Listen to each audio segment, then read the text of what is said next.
Today we're going to transplant a rose right here. This place is in full sun and it gets a lot of water too because it's nearby the hose. So first thing I want to do is dig my hole first, and then I'll go over and find the plant that I want to dig up and dig it up. It's a rose, and I think it would do a lot better over here in the full sun with less competition from the other surrounding plants. And here it is. So first I'm going around it, pulling up all the plants around it that I don't want anyway. And some of them are just weeds or creeping jenny or daylilies. And so I'm just getting rid of all that stuff so I can have a clear path of where I want to dig and where I want to put the shovel. The idea is to get as many roots as possible and get a nice big root ball so you disturb the roots as little as possible. So I'm just kind of planning now on where to put the shovel and trying to clear the path and where to work, and just making my plans for how to do this.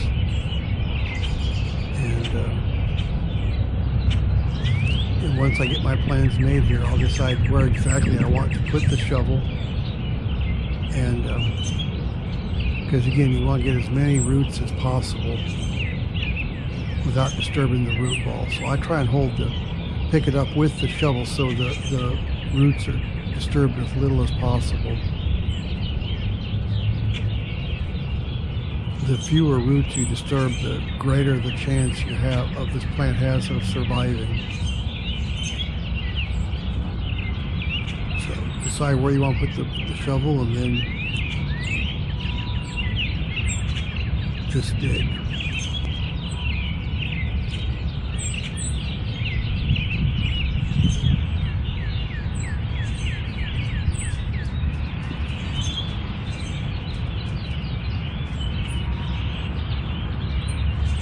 And now just pick it up and carry it by the shovel and put it into the hole that you've already made. And first I'm taking out some more of the roots, or weeds that are growing around it. So there's nothing here but the rose. And just making sure there's nothing else here besides the rose.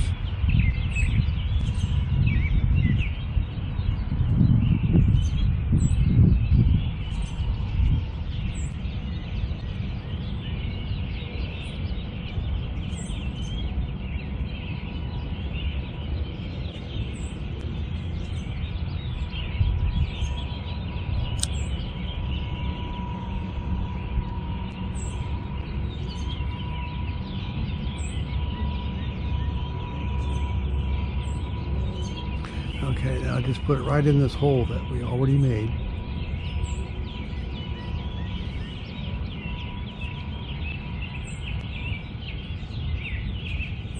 And this should look really nice next year, the rose with the ground cover of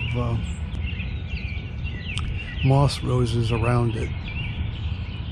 Moss roses are not related to roses, but moss roses are actually portulaca. But I think they'd be nice growing as a ground cover around this rose. You see there's an iris going right there, right up next to the rose. I just don't want to disturb the root ball, so I'm probably going to leave that there at least till next year. And there was a little clump of moss roses that I dug up when I was making this hole, so I just stuck it back in there. Really have nothing to lose if it doesn't make it. And here I'm putting some compost around it that I bought in this bag here. And then once I get all the air spaces filled in, I'll give it a good watering to, if there's any air spaces that got covered up with dirt around the roots, it's good to water it because that'll make all the dirt settle in around your plant that you're transplanting. So I'm just trying to compact it a little bit and fill it all in with this compost here, this bagged compost. So So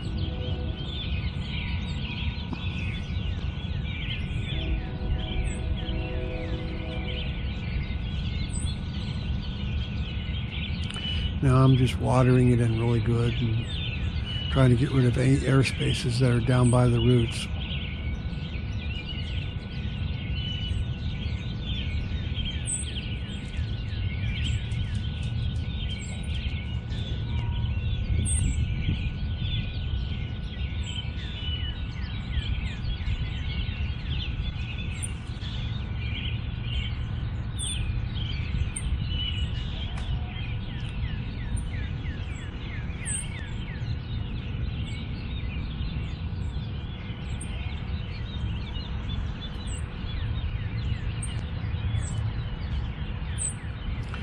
Alright, now I'm going to go in and trim off the top of the plant, because the fewer leaves you have on top, the less moisture is lost through transpiration, or the rise of water from the roots up and into the air.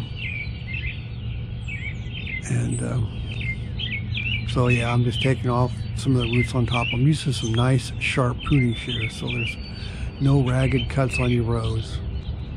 And I hated to cut off the bloom, but blooming takes a lot of energy out of the plant. So you want to cut those things off so the plant has more of a chance of surviving.